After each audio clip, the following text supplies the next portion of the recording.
Floor D لامار، جسے floor do مار بھی کہا جاتا ہے، بہت زیادہ تاریخی اہمیت کا حامل پرتگالی کی رک تھا۔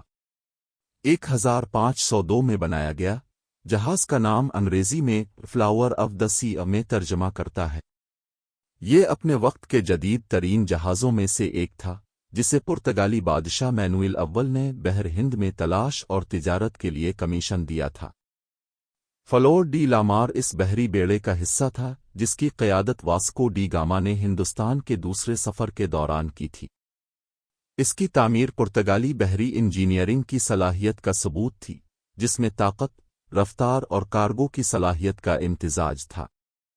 جہاز کے ڈیزائن میں جدید خصوصیات شامل کی گئی ہیں، جن میں متعدد ڈیک اور جدید دھاندلی شامل ہے، جس سے یہ کھردرے سمندروں اور پرسکون پانیوں دونوں میں آسانی کے ساتھ تشریف لے جا سکتا ہے۔ ہندوستان کے اپنے پہلے سفر کے دوران فلور ڈی لامار نے بحر ہند کے تجارتی راستوں میں پرتگالی غلبہ قائم کرنے میں اہم کردار ادا کیا۔ یہ قیمتی سامان لے جاتا تھا، بشمول مسالے، ٹیکسٹائل اور قیمتی دھاتیں، جو پرتگال کی اقتصادی خوشحالی اور عالمی اثر و رسوخ میں معاون تھیں۔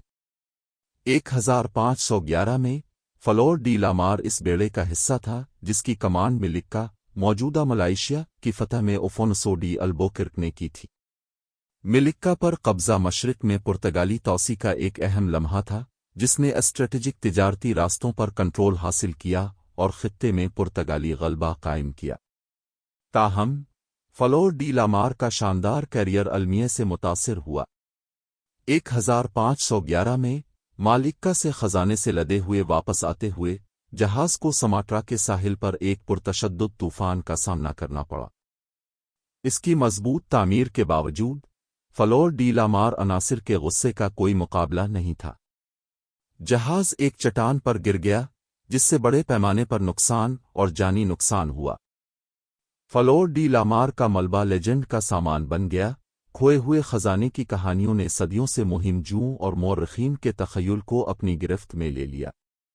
برسوں کے دوران جہاز کے ملبے اور اس کی من گھڑت دولت کی تلاش میں متعدد مہمات شروع کی گئیں، لیکن ملبے کا صحیح مقام معلوم نہیں رہا۔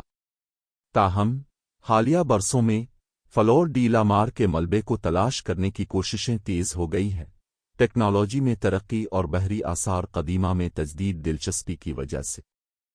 جبکہ ملبے کا صحیح ٹھکانہ ابھی تک قطعی طور پر قائم ہونا باقی ہے، اس کے باوجود عجیب و غریب اشارے اور نمونے سامنے آئے ہیں، جس سے محققین فلور ڈی لامار کے اسرار کو ایک بار اور ہمیشہ کے لیے حل کرنے کے قریب پہنچ گئے ہیں۔ فلور ڈی لامار کی کہانی صرف ایک کھوئے ہوئے جہاز اور اس کے خزانے کی کہانی سے زیادہ ہے۔ یہ دریافت کے دور کی علامت ہے، ان ملاحوں کی ہمت اور چالاکی کا ثبوت ہے جنہوں نے دولت اور مہم جوئی کی تلاش میں نامعلوم کو بہادری سے ہمکنار کیا۔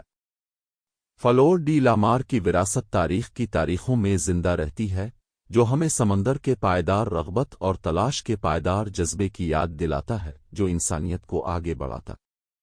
آخر میں، فلور ڈی لامار دریافت کے دور میں پرتگالی سمندری صلاحیت اور تلاش کی علامت کے طور پر کھڑا ہے۔ اس کی تعمیر، سفر اور حتمی تقدیر ابتدائی سمندری کوششوں کے چیلنجوں اور کامیابیوں کو سمیٹتی ہے۔ اگرچہ اس کے ملبے کا صحیح مقام ایک معمہ بن سکتا ہے، فلور ڈی لامار کی میراث بلند سمندروں پر ایڈونچر اور دریافت کے لیے پائیدار انسانی جدوجہد کے ثبوت کے طور پر برقرار ہے۔